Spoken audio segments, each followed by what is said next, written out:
નમસ્કાર નિર્માણ ન્યૂઝની વિશેષ રજૂઆત આઈપીએલ 2024 કાર્યક્રમ સાથે હું છું યજ્ઞ ત્રિવેદી. દર્શક મિત્રો, આઈપીએલ 2024 કાર્યક્રમમાં અત્યારે તો આપણે ચર્ચા કરવા જઈ રહ્યા છીએ ગઈકાલની એક જે મેચ હતી તેને લઈને, અને તેમાં પણ Royal Challengers Bangalore versus Punjab Kings વચ્ચે જે મેચ હતી, પંજાબ કિંગ્સની સૌ પ્રથમ તો બેટિંગ હતી અને બેટિંગમાં પણ તેમણે 176 રન બનાવ્યા હતા. 6 વિકેટમાં તેમણે ક્યાંક ગુમાવી હતી.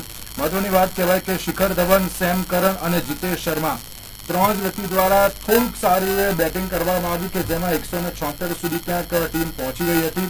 બીજી બાજુ જ્યારે રોયલ ચેલેન્જર્સ બેંગ્લોરની વાત કરીએ તો રોયલ ચેલેન્જર્સ બેંગ્લોરમાં પણ ખૂબ જ મહત્વની પારી એટલે કે વિરાટ કોહલી દ્વારા જે ખૂબ જ સારી બેટિંગ કરવામાં આવી અને જેના કારણે એટલું ટોટલ પણ ક્યાંક બની શક્યું. અને છેલ્લે દિનેશ કાર્તિક અને મહિપાલ લોમરોડની જે પાર્ટનરશિપ હતી એ ઘણી મહત્વની સાબિત થઈ હતી, કારણ કે તેમના દ્વારા જે બેટિંગ કરવામાં આવી હતી તે ઘણી સારી એવી હતી. છેલ્લે જે દિનેશ કાર્તિકે જે 4 અને 6 જે સારી એવી જે લગાવી હતી ને તેમાં જ આખી રોયલ ચેલેન્જર્સ બેંગ્લોરની ટીમ પણ જીતી ગઈ હતી તેવી વિગતો પણ જે રીતે સામે આવતી હોય છે. કહી શકાય કે જે વિરાટ કોહલીનું જે અત્યાર સુધીનું પરફોર્મન્સ હતું તે ઘણું સારું એવું માનવામાં આવતું હોય છે. જ્યારે આજની વાત કરવામાં આવે તો આજે પણ બહુ મહત્વની જે ટીમો સામે આવવાની છે ને તેમાં પણ જ્યારે જોવા જઈએ તો આજે Chennai super Kings versus Gujarat Titans અત્યારે જે સામે આવવાના છે. બંને પહેલી મેચ તેમની અત્યારે જે જીતી ગયા છે અને બીજી બાજુ જોવા જઈએ તો ક્યાંક અત્યાર સુધીની જે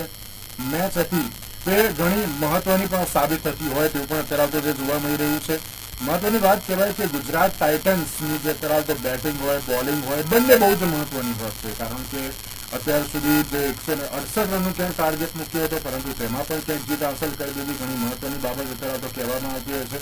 આ બંને મેચ ઉપર આપણે ચર્ચા વિચારણા કરીશું. આ બંને મેચ ઉપર ચર્ચા વિચારણા કરવા માટે અમારી સાથે સ્ટુડિયોમાં ઉપસ્થિત છે અશોકભાઈ નિસ્તી, જે સ્પોર્ટ્સ એક્સપર્ટ છે. અશોકભાઈ, સૌથી પહેલા તો આપનું સ્વાગત છે.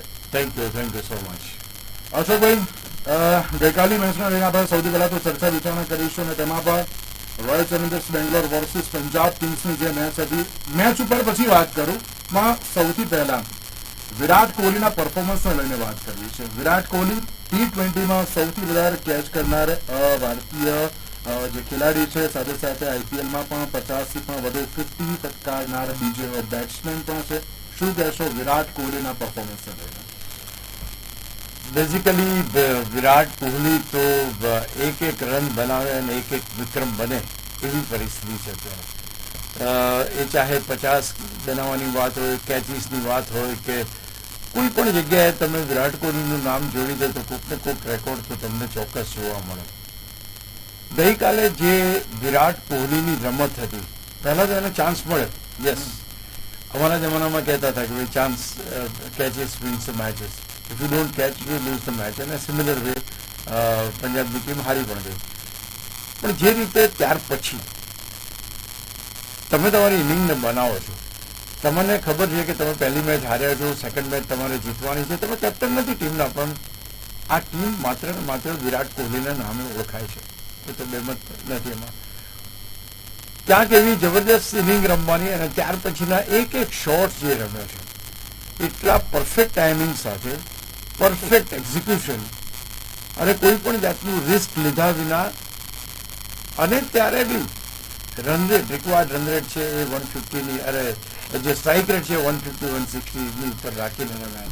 તો ક્યાંક કહેવાનો મતલબ છે કે એક એવા જબરદસ્ત ખેલાડી કે જે ખેલાડીને એક તક મળે, એક તકને કેટલી જબરદસ્ત રીતે એન્કેશ કરે છે, એ એન્કેશમેન્ટ ગઈકાલે વિરાટ કોહલી દ્વારા જોવા મળ્યું. ઘણા બધા વાતો કરનારા કરે છે કે T20 વર્લ્ડ કપમાં વિરાટ કોહલીને નહીં લઈએ તો ના લેવાના હોય કે પડતા મૂકવામાં આવશે. ત્યાર પછી ખ્યાલ તો અફવા જતી, એવું તો ડેફિનેટલી સામે આવ્યું. પણ આ એક ખેલાડી વિશ્વનો એવો જબરજસ્ત છે કે જે ટેસ્ટ મેચ હોય, વન ડે હોય કે T20 હોય, તમામ ફોર્મેટ્સમાં હી હેઝ અ 50+ એની એવરેજ છે. ઇટ્સ ઓનલી વન મેન કે ત્રણેય ફોર્મેટમાં 50+ની એવરેજ છે.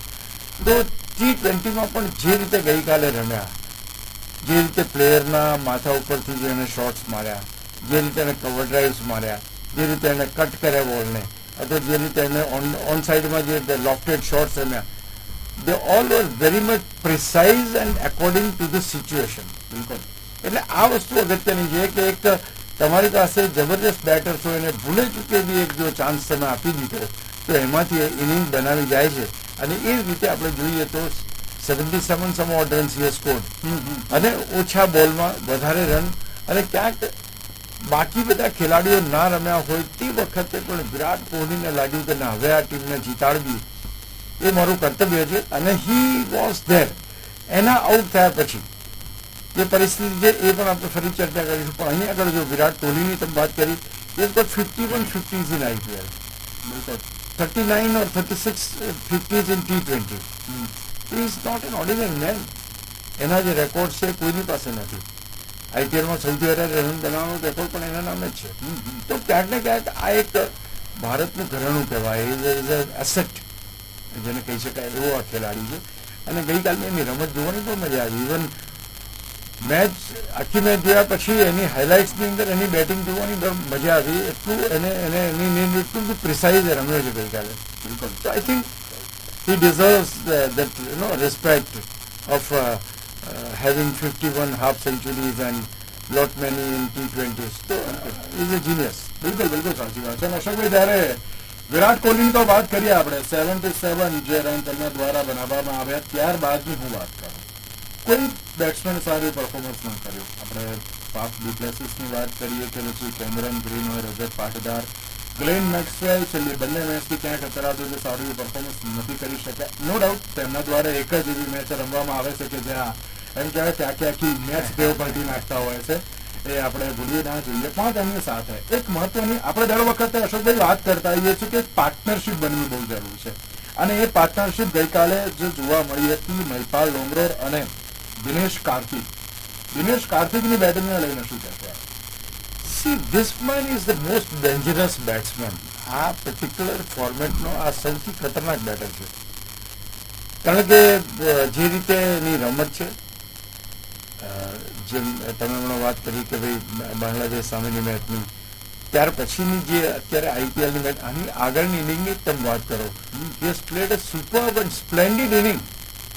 ગઈકાલે 18 બોલમાં 48 રનની પાર્ટનરશિપ છે, અને એમાંય દિનેશ કાર્તિકના જે અદ્ભુત ઇનોવેટિવ અને કંઈક અવનવા લોકોને જોવા ગમે એવા શોટ્સ, તમે જુઓ નીચે બેસીને વિકેટ કીપરની પાછળથી સિક્સ મારવી, બિલકુલ અદ્ભુત કહેવાય.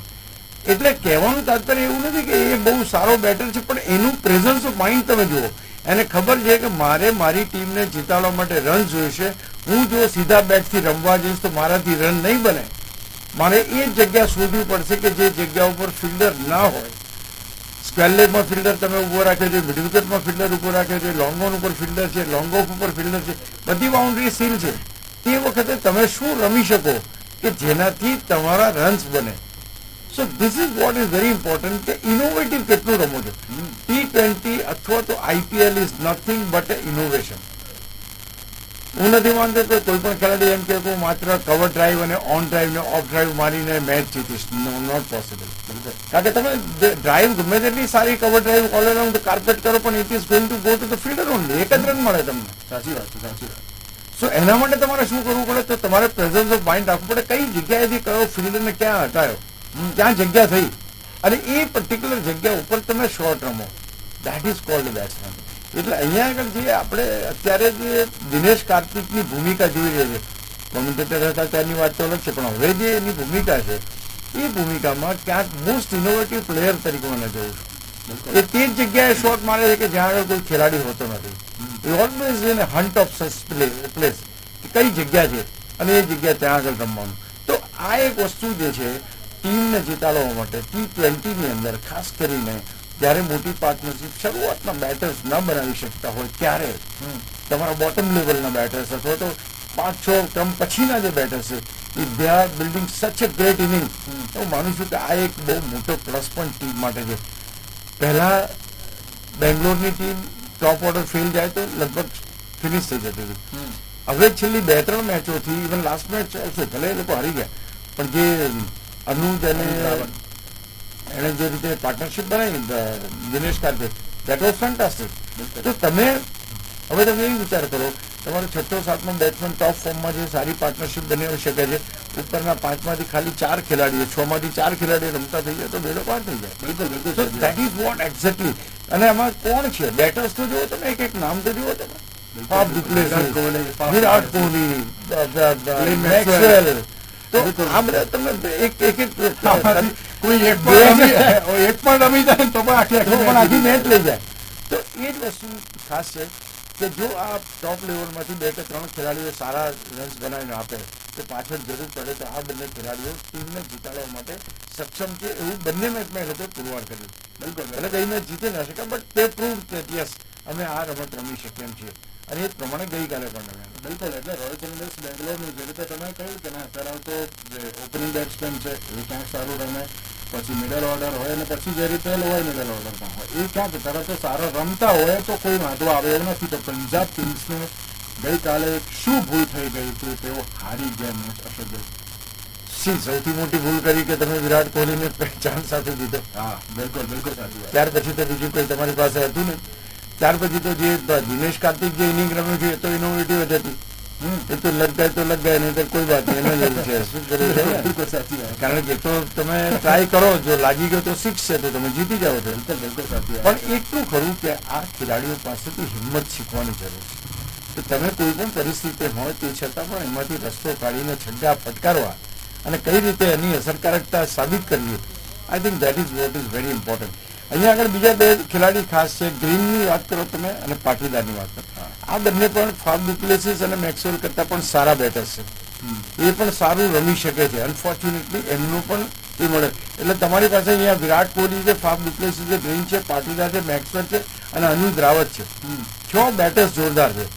એ 6માંથી 4 બેટર્સ રમી જાય તો આખી મેચ એમના હાથમાં આવી જાય એવી પરિસ્થિતિ. બિલકુલ બિલકુલ. અને સામે જો પંજાબ કિંગ્સમાં પણ જોવા જઈએ ને તો અશોકભાઈ શિખર ધવન તો છે, પણ સાથે બેરસ્ટો પણ છે, લિવિંગસ્ટોન પણ છે, પ્રભ સિમરન, ઇવન સેમ કરન પણ છે. એ પણ અત્યારે તો ક્યાંક સારી એવી સિચ્યુએશન ક્રિએટ કરી શકે છે. એટલે એમ કહેવાય કે પંજાબ કિંગ્સને હજુ પણ પેલું કહેવાય ને આપણે ઢીલામાં લેવાય જેવું નથી. એ પણ સારી ટીમ છે, બોલિંગમાં બધી જ રીતે સારી ટીમ છે, એમાં કોઈ સવાલ નથી.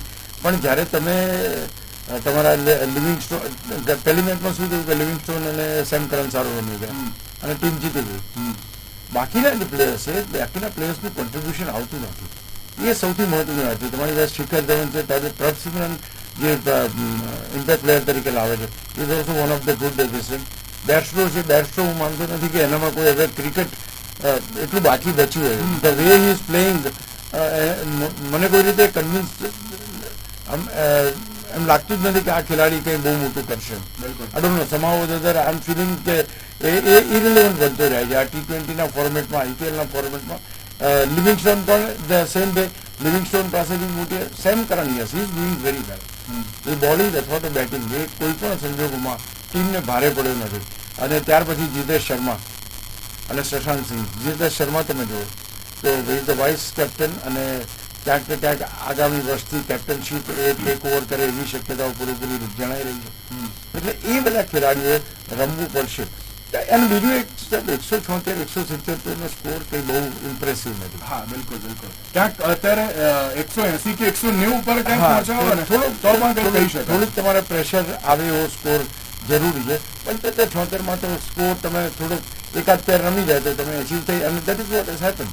બિલકુલ. જ્યારે એવો ઇમ્પેક્ટ આવ્યો હવે શું થશે, ત્યારે તે વખતે પેલા 2 જણા 18-48 એ કરી ગયા. અને બીજું સૌથી અગત્યની વાત એ છે કે તમે રિલેક્સ થઈ જાઓ. પંજાબની ટીમ રિલેક્સ થઈ જાઓ, હવે તો આપણે જીતી ગયા, હવે કંઈ વાંધો નહીં આવે, વિરાટ કોહલીને આપણે કર્યું. પણ ત્યાર પછીના જે બેટ્સમેન આવે છે એમને કંઈ ગુમાવવાનું નથી. સૌથી એકચ્યુઅલી જોવા જાવ તો ટીમને ડરવાનું એક બેટર શું છે કે જે આવા 2 ધનાધન રમતા હોય. બિલકુલ બિલકુલ. અને એ પાર્ટ ઓફ ગેમ છે. એ તમે દિનેશ કાર્તિકને inning, it is a part of game, it is a part of innovation. તો એ તમે સાઈડમાં તમે એમ ના કહી શકો કે આને તો આપણે 4 આખી બાઉન્ડ્રી સીલ કરી દીધી એટલે આપણે કોઈ પણ હિસાબે આને વિકેટ લઈ લઈશું. It is not happening that way. અને એ તમારી પાસે ફાઇનલી થર્ડમેન આ બધી જે જગ્યા છે ત્યાં આગળથી કેવી રીતના રન બનાવવા છો તો કઈ રીતે કરવું, આઈ થિંક તમારે બહુ ધ્યાન રાખવું પડે. એટલે જે શિખર ધવનની જે કેપ્ટનશીપમાં ખાસ કરીને એ જોયું તો in spite of having their good bowlers, એ યુટિલાઇઝેશન એનું એટલું સારું ના થયું કે જે યુટિલાઇઝેશન થવું જોઈએ. અને ઓફકોર્સ દિનેશ કાર્તિક એક્સપિરિયન્સ ખેલાડી તો છે, એવું તો કંઈ નથી કે પહેલી વાર રમે છે એટલે એ તો કંઈ. પણ એક વસ્તુ બહુ સરસ અહીંયા જે બની છે કે અનુજ જે રીતે રમી રહ્યો છે. I think he is a bright future બિલકુલ સાચી વાત. અને એક બહુ મોટો એસેટ પુરવાર થાય છે. બિલકુલ બિલકુલ. અશોકભાઈ, હવે આજની મેચને લઈને ચર્ચા વિચારણા કરીશું જ્યારે આપણે ચેન્નઈ ખાતે Chennai super king versus Gujarat ટાઇટન્સની જે મેચ થવા જઈ રહી છે.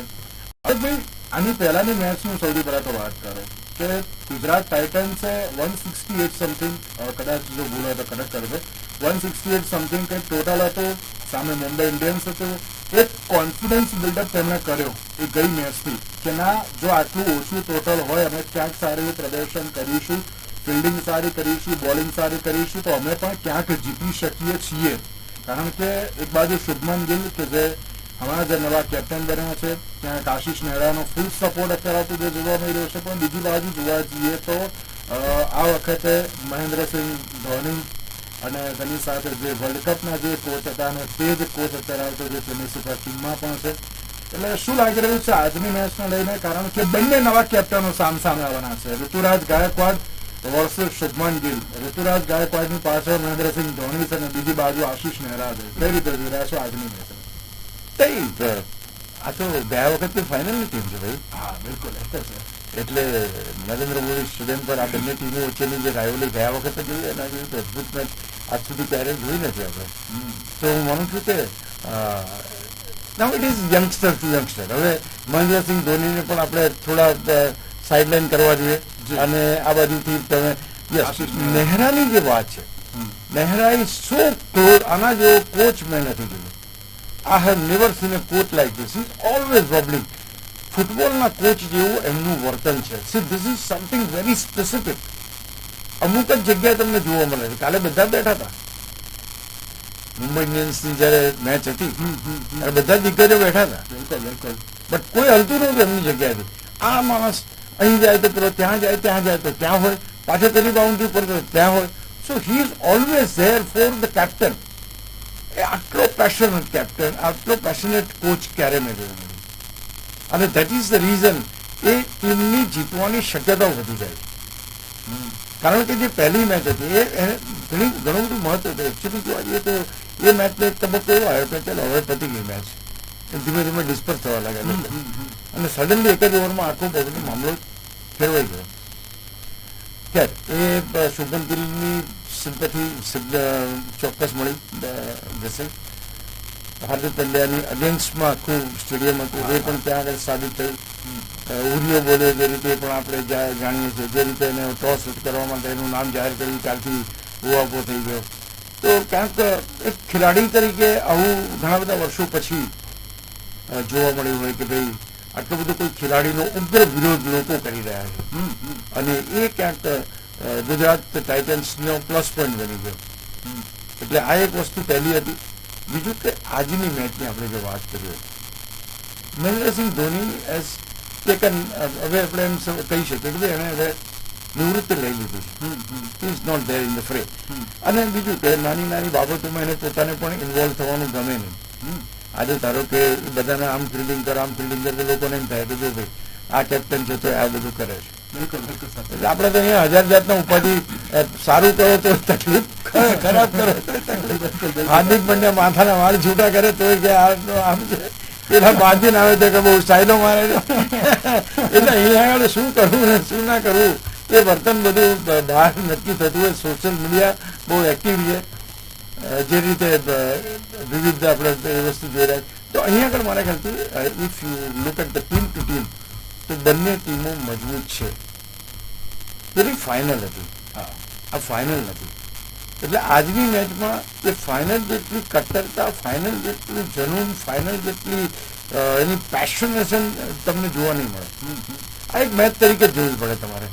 અને એ મેચ તરીકે કોઈ પણ જીતી શકે એવી શક્યતા છે. કારણ કે અહીંયા આગળ તમારી પાસે ઋતુરાજ છે, રચિન રવિન્દ્ર રાણે છે, મિચેલ છે, રવિન્દ્ર જાડેજા છે. એના એક ખેલાડીઓ છે, કોઈ ખાસ ફેર નથી. બરાબર. અને પેલી બાજુ તમે જો ગિલ છે, સાહા છે, એના એક ખેલાડીઓ ત્યાં પણ છે.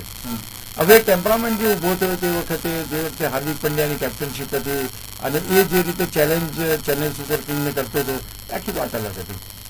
નાઉ here is a silent captain. Shubman Gill is a silent captain. ભવિષ્યમાં આપણે એમ ક્યારેક સરખામણી કરવાની જરૂર પડશે કે હા એ ધોની જેવી સ્ટાઇલિસ્ટ ધોનીની સ્ટાઇલનો કેપ્ટન પુરવાર થશે. he don't speak much, but is always there with the people. તો માનું છું કે એક મેચ તરીકે જ આપણે જોવાની, અને મેચ તરીકે બંને ટીમો મજબૂત છે અને મજબૂતીથી તમને મેચ જોવા મળશે. એ તમારે કરવું પડે. ભલે પહેલી મેચમાં નો ડાઉટ કે ચેન્નઈ સુપર કિંગનો વિજય થયો છે, ગુજરાત જાયન્ટે પણ પહેલી મેચ જીતી છે, અને બંને ટીમોએ મને ખ્યાલથી એક જ ટીમને હરાવી છે. ના ગુજરાત ટાઇટન્સે મુંબઈને હરાવી અને બીજી બાજુ ચેન્નઈએ બેંગ્લોરને હરાવી. એટલે હું માનું છું બંને જીતેલી ટીમો ટકરાવવાની છે. એકબીજાના જે કહેવાય કે શું પ્લસ અને માઇનસ બધા જાણે છે. એટલે માનું છું કે આજની મેચ એ રીતે ઇન્ટરેસ્ટિંગ હશે કે કયો ખેલાડી, જે અહીંયા આ બાજુ સચિન રવિન્દ્ર છે, આ બાજુ ઉમર ચાહી છે. ઉમર is really doing well. Inter player તરીકે લાવવાનું, શું કરવાનું શું નહીં, તો જે રીતે બોલિંગ કે બેટિંગ આવશે એના ઉપર ચેન્જ થશે. બટ અધરવાઇઝ આ પર્ટિક્યુલર ચેન્નઈ સુપર કિંગ કરતાં ગુજરાત ટાઇટન્સની અંદર યંગસ્ટર્સ વધારે છે મારી દ્રષ્ટિએ. અહીંયા તમારી પાસે રાણે છે, રવિન્દ્ર જડેજા છે, આ બધા જે મહેન્દ્રસિંહ ધોની છે, દાદા સિનિયર તરફ. અહીંયા તમારી પાસે ગિલ છે, શાહ છે, ઉમર જાય છે, વિજય શંકર છે, મિલર છે, રાહુલ તેવતિયા છે, રાશિદ છે. આ બધી એક યંગ ટીમ છે. એટલે થોડો પ્લસ પોઈન્ટ અહીંયા આગળ મને ગુજરાત તરફથી લાગે છે. પણ અહીંયા આગળ જે રીતે આપણે જોયું છે કે શરૂઆત જબરજસ્ત હોય છે, એટલે ઋતુરાજ ગાયકવાડ અને રચિન જે બી બેટિંગ કરે છે એના ઉપર રાખી. ગયા વખતે તો ખેર રચિને પ્લેડ વેરી ગુડ ગેમ અને બહુ સરસ રન બનાવ્યા હતા. પણ આજે કારણ કે હવે જે બીજું ગુજરાત ટાઇટન્સની પાસે એક નસીબદાર બોલર છે, મોહિત શર્મા. મને એ માણસમાં કંઈક રહસ્ય જ લાગે છે. જ્યારે વધારે ભગવાનને પ્રાર્થના કરતો હોય.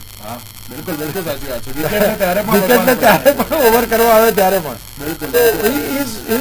મેસ્મરાઇઝિંગ સોર્ટ ઓફ બોલર, અને એની બોલિંગ બી એક અલગ પ્રકારનો રોલ ભજવે છે. તો આ જે શરૂઆતમાં ધારો કે એક બે ઓવર્સની અંદર એની વિકેટ લઈ લે છે, એકાદ બે વિકેટો, તો એ ખરેખર ક્રુશિયલ સાબિત થાય છે. ઓફકોર્સ ગયા વખતે તો એ જ ખેલાડી હતો કે જેણે છેલ્લી ઓવર કરી અને બદનામ પણ થયો હતો. પણ ક્યાંક ને ક્યાંક એ કહે છે સ્પેન્સર છે, સાહિબ કિશોર છે, ઉમેશ યાદવ છે. ઉમેશ યાદવ ગયા વખતે શું સરસ બોલિંગ કરી છે. તમારી પાસે રાશિદ ખાન છે. તો you have upper hand. Let's see શું થાય, જોવાની મજા આવશે. બિલકુલ સાચી વાત છે. નશોભાઈ જે રીતે તમે કમ્પેરિઝનની વાત કરી તો બહુ જ મહત્વનું કમ્પેરિઝન છે. કેપ્ટન ઋતુરાજ ગાયકવાડ, આ બાજુ કેપ્ટન શુભમન ગિલ, બંને ઓપનિંગ બેટ્સમેન. બીજી બાજુ ધોની એ પણ થોડાક સારા એક્સપિરિયન્સ ખેલાડી. બીજી બાજુ રિદ્ધિમાન શાહ એ પણ થોડા એક્સપિરિયન્સ ખેલાડી. એટલે એ પણ કંઈક અસર આવતો જોવાનું હોય છે. પછી સાંઈ સુદર્શન એ બધાની તો વાત કરીએ તો ક્યાંક સિનિયર છે ચેન્નઈ સુપર કિંગ પાસે વધારે, પણ પેલી બાજુ વધુ યુથ જ છે. એ ખાલી એમ જ કહેશે કે અમારે જીતવું કેવી રીતે, બીજું બધું અમારે અત્યારે તો કઈ વિચારવું નથી. પણ સાથે એક મહત્વની બાબત કહીએ કે ચેન્નઈ સુપર કિંગના બોલિંગ લાઇનઅપને લઈને પણ આપ શું કહેશો?